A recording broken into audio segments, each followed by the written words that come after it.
السلام علیکم دوستو، حیا اور پاک دامنی آڈیو بک حصہ 8 باب 2 بد نظری۔ بد نظری کے 3 بڑے نقصانات۔ بد نظری سے انسان کے اندر نفسانی خواہشات کا طوفان اٹھ کھڑا ہوتا ہے اور انسان اس سیلاب کی رو میں بہہ جاتا ہے۔ اس میں 3 بڑے نقصانات وجود میں آتے ہیں۔ 1، بد نظری سے انسان کے دل میں خیالی محبوب کا تصور پیدا ہو جاتا ہے۔ حسین چہرے اس کے دل و دماغ پر قبضہ کر لیتے ہیں۔ وہ آدمی جانتا ہے کہ میں ان حسین شکلوں تک رسائی حاصل نہیں کر سکتا، مگر اس کے باوجود تنہائی میں ان کے تصور سے لذت لیتا ہے۔ کبھی کبھی تو گھنٹوں ان کے ساتھ خیال کی دنیا میں باتیں کرتا ہے۔ معاملہ اس حد تک بڑھ جاتا ہے، تم میرے پاس ہوتے ہو گویا جب کوئی دوسرا نہیں ہوتا۔ بد نظری کے ساتھ ہی شیطان انسان کے دل و دماغ پر سوار ہو جاتا ہے اور اس آدمی سے شیطانی حرکتیں کروانے میں جلدی کرتا ہے۔ جس طرح ویران اور خالی جگہ پر تند و تیز آندھی اپنے اثرات چھوڑتی ہے، اسی طرح شیطان بھی اس آدمی کے دل پر اپنے اثرات چھوڑتا ہے تاکہ اس کی دیکھی ہوئی صورت کو خوب بنا سنوار کر اس کے سامنے پیش کرے اور اس کے سامنے خوبصورت بت بنا دے۔ ایسے آدمی کا دل رات دن اسی بت کی پوجا میں لگا رہتا ہے۔ وہ بیکار آرزوؤں اور تمناؤں میں الجھا رہتا ہے۔ اسی کا نام شہوت پرستی، خواہش پرستی، نفس پرستی بلکہ بت پرستی ہے۔ یہ شرک خفی ہے۔ ارشاد باری تعالیٰ ہے، اور ان کا کہنا نہ مان جس کا دل ہم نے اپنی یاد سے غافل کر دیا، اور وہ اپنی خواہش کی پیروی کرتا ہے اور اس کا کام حد سے بڑھ گیا ہے۔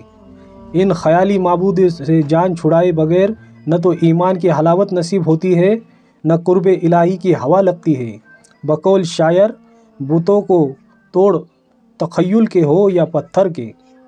نمبر 2، بد نظری کا دوسرا نقصان یہ ہے کہ انسان کا دل و دماغ بہت سی چیزوں میں بٹ جاتا ہے، یہاں تک کہ وہ اپنے مصالحت اور منافع کو بھول جاتا ہے۔ گھر میں حسین و جمیل، نیکوکار اور وفادار بیوی موجود ہوتی ہے، مگر اس آدمی کا دل بیوی کی طرف مائل ہی نہیں ہوتا۔ بیوی اچھی نہیں لگتی، ذرا سی بات پر اس سے الجھتا ہے۔ گھر کے ماحول بے سکونی پیدا ہو جاتی ہے، جبکہ یہی آدمی بے پردہ گھومنے والی عورتوں کو اس طرح للچائی نظروں سے دیکھتا ہے جس طرح شکاری کتا اپنے شکار کو دیکھتا ہے۔ کبھی کبھی تو اس آدمی کا دل کام کاج بھی نہیں لگتا۔ اگر پڑھنے والے ہیں تو پڑھائی کے سوا ہر چیز اچھی لگتی ہے۔ اگر تاجر ہے تو کاروبار سے دل اکتا جاتا ہے۔ کئی گھنٹے سوتا ہے مگر پرسکون نیند سے محروم رہتا ہے۔ دیکھنے والے سمجھتے ہیں کہ سویا ہوا ہے، جبکہ وہ خیالی محبوب کے تصور میں کھویا ہوا ہوتا ہے۔ نمبر 3، بد نظری کا تیسرا بڑا نقصان یہ ہے کہ دل حق و باطل اور سنت اور بدعت میں تمیز کرنے سے عاری ہو جاتا ہے۔ قوت بصیرت چھن جاتی ہے، دین کے علوم و معارف سے محرومی ہونے لگتی ہے۔ گناہ کا کام اس کو گناہ نظر نہیں آتا۔ پھر ایسے حالات میں دین کے بارے میں شیطان شک و شبہ میں مبتلا کر دیتا ہے۔ نیک لوگوں سے بدگمانیاں پیدا ہوتی ہے، یہاں تک کہ اسے دینی شکل و صورت والے لوگوں سے ہی نفرت ہو جاتی ہے۔ وہ باطل پر ہوتے ہوئے بھی اپنے آپ کو حق پر سمجھتا ہے اور آخر ایمان سے محروم ہو کر دنیا سے جہنم رسید ہو جاتا ہے۔ بد نظری کے بارے میں بزرگوں کے قول۔ حدیث پاک میں ہے کہ نبی صلی اللہ علیہ وسلم نے فرمایا، اللہ تعالیٰ لعنت کرتے ہیں بد نظری کرنے والے مرد اور بد نظری کرنے والی عورت پر۔ حضرت داؤد علیہ السلام نے اپنے بیٹے کو نصیحت فرمائی کہ شیر اور اژدہے کے پیچھے چلے جانا، مگر کسی عورت کے پیچھے ہرگز نہ جانا۔